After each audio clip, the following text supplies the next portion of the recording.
American hostage Luke Summers, a freelance photographer, was killed late Friday during a rescue attempt by U.S. Special Forces. Now, Summers was abducted last year and was being held by al-Qaeda in Yemen. The murder raises new questions about how the U.S. military will be able to respond to a spike in overseas kidnappings by terrorists. With me now, the founder of the investigative project, Steve Emerson, and former CIA covert operation officer Mike Baker. All right, Mike, we've got two rescue attempts. The American hostage dead. Is there some truth to what the White House says about our intel not being as good as it should be? Well, you know, it's an odd thing to say if they are, in fact, you know, pushing and saying, well, look, it wasn't us. Part of it is their concern that they were getting some flack for not approving the initial unsuccessful raid quick enough. And you could argue that, look, you control very little in a hostage rescue situation. Intel is never perfect in any of these things. We tend to be conditioned by feature films and beach books to think that this is just a pretty simple thing. You find your target, you go, you rescue them. And we have had a very good success rate. But things go wrong, and you can never guarantee success when you're talking about an operation like this. All right, Steve, in the same question, is it good to say that we couldn't find the guy twice? Well, you know, it's not good to say it, but on the other hand, I will give them credit for actually trying to carry out the operations, you know, especially for a president that has chewed, you know, extrajudicial operations.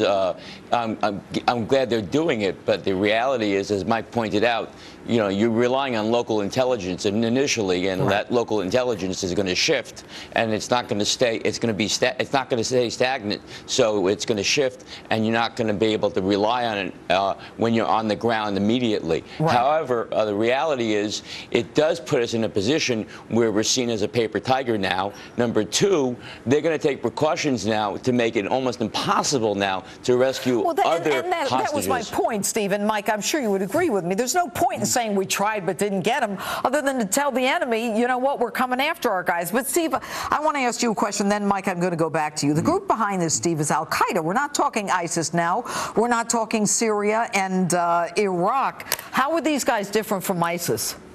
Well, they're not different from ISIS. Actually, they're in competition, and what they realized is that ISIS enriched itself by the tune of tens of millions of dollars by taking hostages and getting them to be paid by ransom money. This is exactly what was going on with this set of hostages. They were going to get paid ransom money and had a set of demands, and al-Qaeda realized they also were getting, ISIS were getting a lot of fame and recruitment, so now they were in competition. So now it's open season on Americans around the world. So al-Qaeda now is in rivalry with ISIS and the same type of tactics, and you can be sure that al-Qaeda is going to be killing Americans no matter where they are, not necessarily directed by al-Qaeda core, but you know, by al-Qaeda inspired people, like in Abu Dhabi, as we saw just last week, a woman who was killed, and Americans killed in the Sinai, like the Israelis have been killed around the world. All right, and Mike, it seems, as Steve is saying, that Americans are going to be more at risk of being taken hostage.